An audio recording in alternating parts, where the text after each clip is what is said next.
I'm going to take you on a tour of the pantry and just kind of walk you through what items that I keep on hand all the time, and what items I buy in bulk, and what just might be like a random thing that I have just because.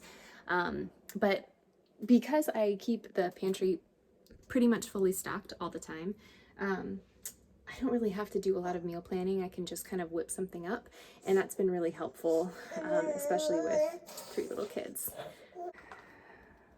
Okay, first item up on the list is grains, our grains. I keep our grains in these 6-gallon buckets with this Gamma Seal lid. It just makes it really easy to open, access the grains, close it up. I go through a lot of grains because I'm baking just all the time. I mean, almost every meal I'm baking something, whether it's some fresh bread or a dessert, cookies or brownies or something like that, or making like a pie crust. But pretty much I'm milling grains every week or every day and making something fresh. So I have the main grains in the buckets, and if you're interested, the ones that I go through the most, I have Kamut. Kamut is really good for like making your own pasta or pizza crust. I'm actually experimenting with some other grains for a pizza crust recipe right now, so I'll keep you guys posted with how that goes. Soft white wheat, that is more for like cookies and brownies and biscuits or like pastries. Hard white wheat, and then hard red wheat. Your hard wheats are good for yeast breads, so anything that you want to rise. I make hamburger buns every couple of days out of either one of those grains that we will use for sandwiches, hamburgers. If it gets like past like 3 or 4 days old, then I'll turn it into croutons or breadcrumbs and I'll freeze it. Oh goodness, I went for a run yesterday and my legs are really sore. This is Spelt. This is my all-time favorite grain. I use this for pancakes and also for brownies. It's just a really sweet grain. It's just so delicious just by itself. It's so good. So Spelt, and then oats. And yeah, you can buy like a 6-gallon bucket of oats. We do a lot of, porridge where you soak your oats and then cook it the next day. So that's that. These other buckets here, this is my salt. I buy a big bag of salt from Azure Standard, and so I just transferred it to one of my old wheat buckets. So I can have lots and lots of salt on hand. Definitely something good. If you're cooking fresh food, one thing that people I think underestimate when cooking fresh is using enough salt. Salt is, first of all, really good for you, and second of all, it just makes something taste more like itself, if that makes sense. It just amplifies the flavor of whatever you're cooking. So I would definitely recommend learning how to use salt in your cooking. So that's that. And then I've got 2 different kinds of corn. I have popcorn and Dent Corn. And I use the popcorn obviously for popping, and the Dent Corn for like cornbread and grits and things like that. What, baby girl? What, baby girl? Okay, she wants to help me. Check out my shelf that my husband built me, because I have lots of aprons. I actually have a couple of them in the wash. He's a sweet girl. And lots of cookbooks. And that's not even all of them. I actually have some like on my bed because I'm reading them every night because I'm a nerd like that. Okay, canned items. We have a couple pear trees, and so I'm able to put up quite a few pears every year, and I just do sliced pears and pear sauce, just like applesauce. Super, super good. And some pickles and jams. Then also here you'll see we've got some paper plates stashed back there, which we hardly ever do use paper plates anymore just because it costs money. And hey, we're trying to save as much money as we can these days. And it takes a couple extra seconds to wash a plate. So just why not wash a plate? I do buy, as far as like packaged foods, I have very few packaged items, or processed, I should say processed items in here. But one of them that I do buy are saltine crackers. So I've got those there. Nothing fancy, like nothing organic. Let's see if I can set this down. So nothing like fancy or organic with the saltines. It's just something that I like to have along with chili, and I make chili quite often, especially when it's a little bit colder. Okay, I've got my sugars. So over here are the different kinds of sugars. The sugar that I go through the most, or I should say, I guess the sweetener that I go through the most is sucanate. You'll probably, if you're familiar with my recipes, you'll see I reference sucanate a lot in my recipes. I just think it's a really, it's not too sweet, but it also doesn't have like a really strong molasses. Yeah, maybe.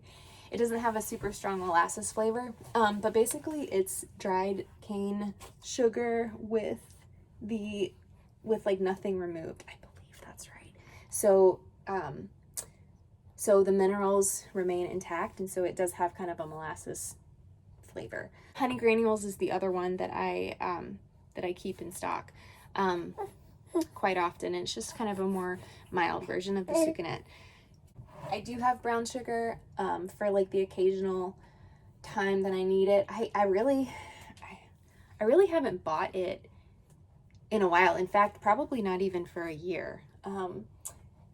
Because I pretty much transitioned everything over to sucanate. Sucanate's it's got like a kind of a brown sugar type flavor. So, but I do still have some of it. And I have white sugar. The white sugar, the only thing I use white sugar for is canning. And it's just because canning, if you have canned before, you will know that you have to follow a recipe pretty much to the T. So that you make sure you do it the right way, and don't run the risk of making your family sick. I will just say that in a nutshell. So, and all of your like tested, trusted recipes that I've found, I would love to know if anybody has found recipes like with honey or honey granules or sucanate. That'd be awesome. Anyway, they always call for white, just regular old cane sugar. So I keep that on hand. And then powdered sugar. I do use powdered sugar, but I do buy an organic kind from Azure. So if you buy from Azure Standard, this is one of the items that they have, and this is their 5-pound bag of powdered sugar. It is just as good as anything that you would buy that is the not organic kind, but this is, a non-GMO powdered sugar option from Azure Standard. So it comes in that bag. I transferred into the glass jar when I'm, open one of the bags. The other thing, two things that I buy from Azure: cocoa powder. This is another 5-pound bag. It's a little, looks bigger than the other one. So cocoa powder and carob powder. So moving on from sugars down to this like next shelf by sugar. Just eating my hair. Beans, lots of dried beans. So I have, okay, all of these brown bags are Azure Standard. I will put a link, if you're not familiar with Azure, I'll put a link below for Azure. They are awesome. It's where I buy well over half of my groceries. So they're basically like, I don't want to say big box store, but they have pretty much anything that you can think of from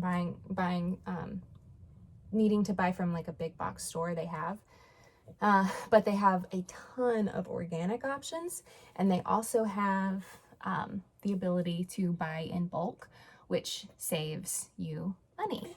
So So a lot of the canned items that I'll show you in just a minute, I buy in case because it will save you money. Beans, got black beans, chia seeds, northern beans, kidney beans.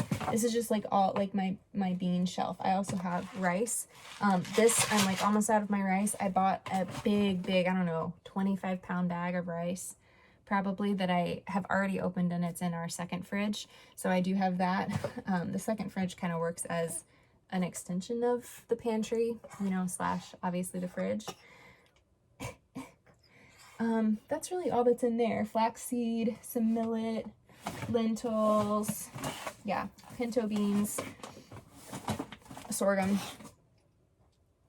So, oh yeah, so, okay, I just said sorghum. Sorghum, I hardly ever use.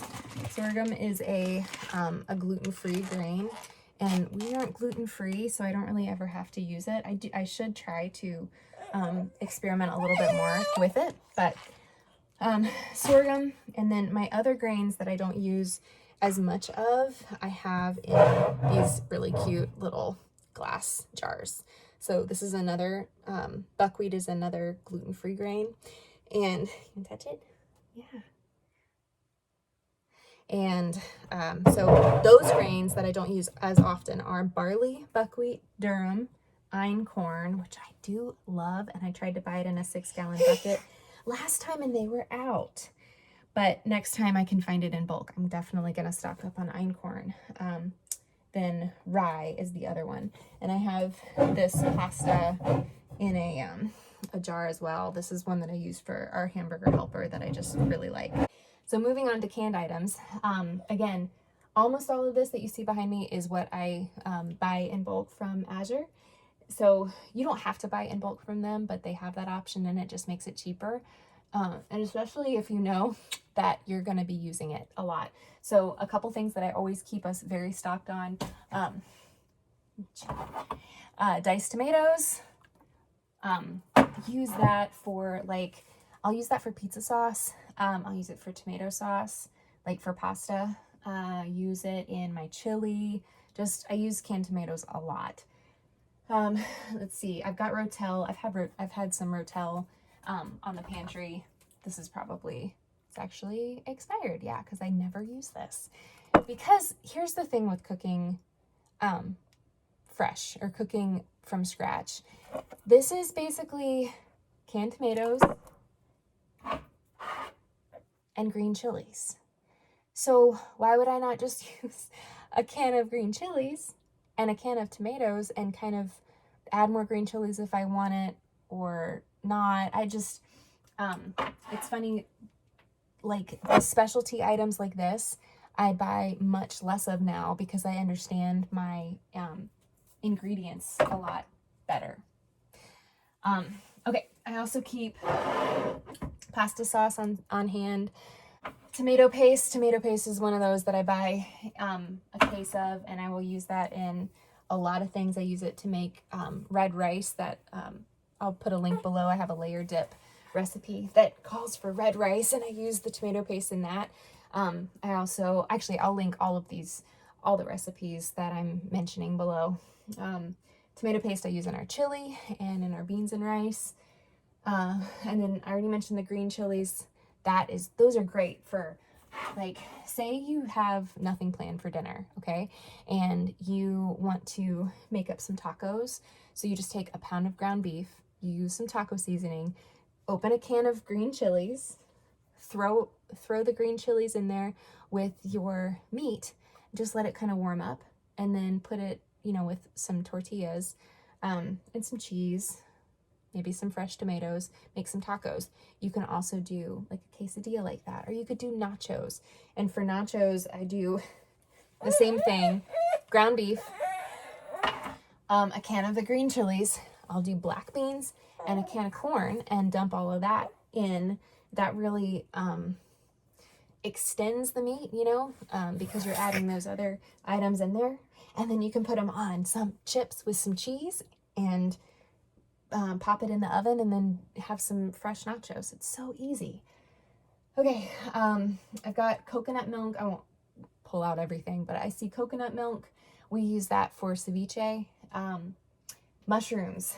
I will say that if you have not ever used canned mushrooms for cooking, this is so helpful to have on hand. And you can see I've probably got 15 cans right now. So this is good, like if you're doing kind of like a beef stroganoff, or some kind of a pasta dish and you want some mushrooms, or if you're doing like an Asian stir fry, these are really good. And again, azure, organic mushrooms. I have a soup, a black bean soup that I see that has literally been here for probably 2 years. I should just throw it out. And then I've got some canned veggies, some green beans and some corn and some peas. And those are like when I am just cooking like a meat and a veggie for dinner, then I would just grab a can. Basically that's my quick meal. I haven't thought about anything all day. You know, I've been working and I hadn't even thought about dinner, so I could just grab a meat and cook that and throw any one of those, the green beans, the corn, the peas, into like a pot with some butter and some salt, and that's a side. That's fine. I'll also use like the peas I use in my chicken pot pie. Okay. This is a lot more long-winded than I thought it would be. I'm going to move on and try to make it a little quicker. More beans that I keep on hand, black beans. I use black beans for refried beans, and then also, like I just mentioned, in nachos.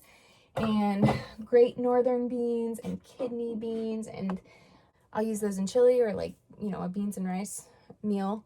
I have some olives. I have salsa. Okay, a different angle now. Some dates. When the boys want a snack, I hand them a date. Dates are really sweet, but that satisfies kind of like a sweet tooth without giving them just like straight up sugar. Those are some organic dates. I've got dried cranberries. I'll use that in like a trail mix along with different nuts. One of our favorite brands is this Late July, and I buy their chips. I do get these from Azure. However, I'm looking in the little window and realizing that quite a few of them are banged up. So I think our local grocery store also carries this brand. So I might try to buy them from there instead next time. I keep tortillas on hand. Some of the ones that I have right now are just like nothing fancy, not even organic. I did just buy some organic ones from Azure that are supposed to be kept cold, so they're in our second fridge.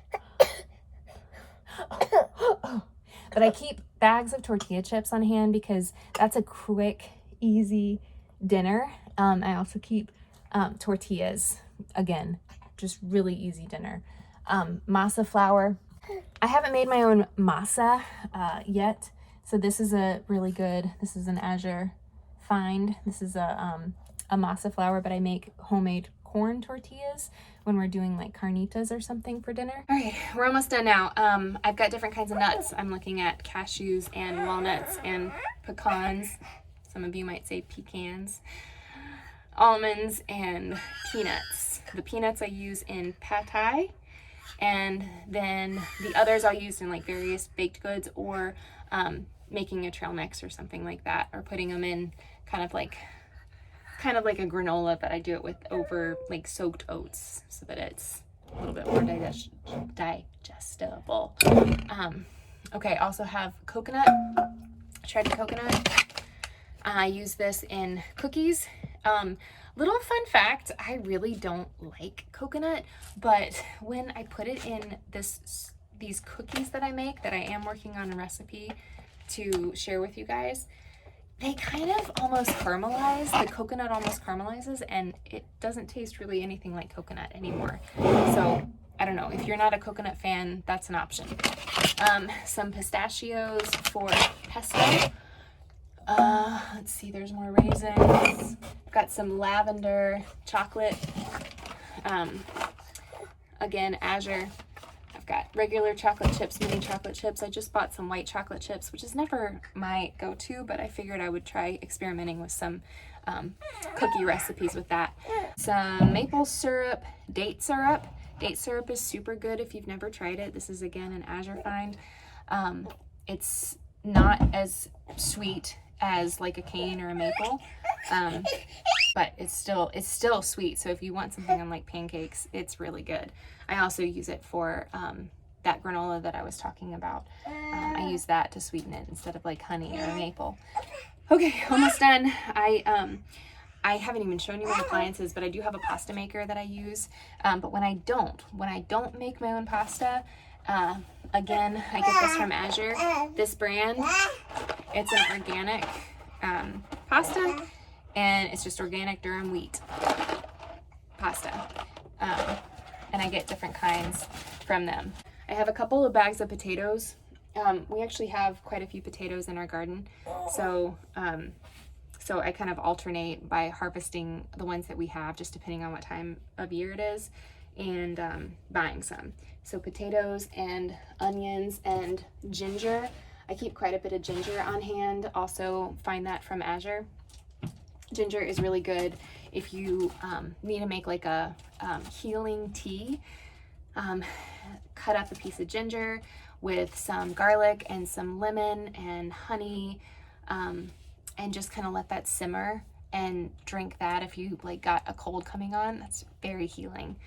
I also use ginger in elderberry syrup, and I've got a recipe for that I will link. And then yeah, so I also have garlic in here and onion. There's quite a bit more that I still want to show you guys, so I'm gonna keep pushing on. I know this video is going long. From one of the co-ops that I'm a part of, you can order honey. So I buy honey in a large container like this because I use it in a lot of bread. So I've got 2 of these on hand. I always stock up because you just never know when there's going to be a supply chain issue.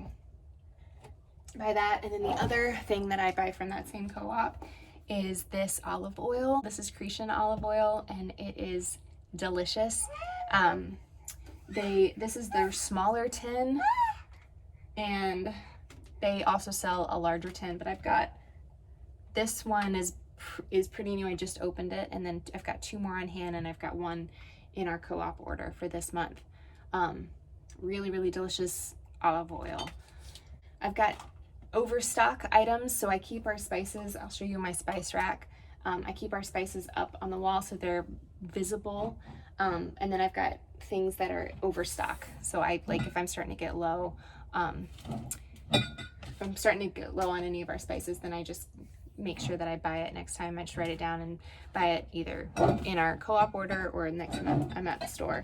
I do my own taco seasoning blend. I will link that recipe. So I just make up a big batch, and then when I'm using it, it's 2 tablespoons would equal like a packet of taco seasoning. So I just keep a lot of that on hand. Okay, last thing I want to share is are the spices. And you know what? I'm not going to talk about all the spices, but this is our spice rack. Isn't it lovely? You know what? I will link to these shelves. I got them from Amazon. They are awesome. They're like the perfect size for spices, and they just work so well in this little corner. Yeah, so I'll put a link to those. I'm gonna do a whole separate talk on the spices that I use. I have a free PDF that you can download that has all of the spices listed, and it's just really helpful if you're new to cooking from scratch and you're not really sure what you should keep on hand. Then I have it kind of broken out to what I would say for sure you need, and then some things that you might want to consider trying. That's it. That's the pantry. I'll have to do another talk on the fridge items as well, because I've got 2 refrigerators and 2 extra freezers. So I'll take you guys on a little tour of what that looks like as well.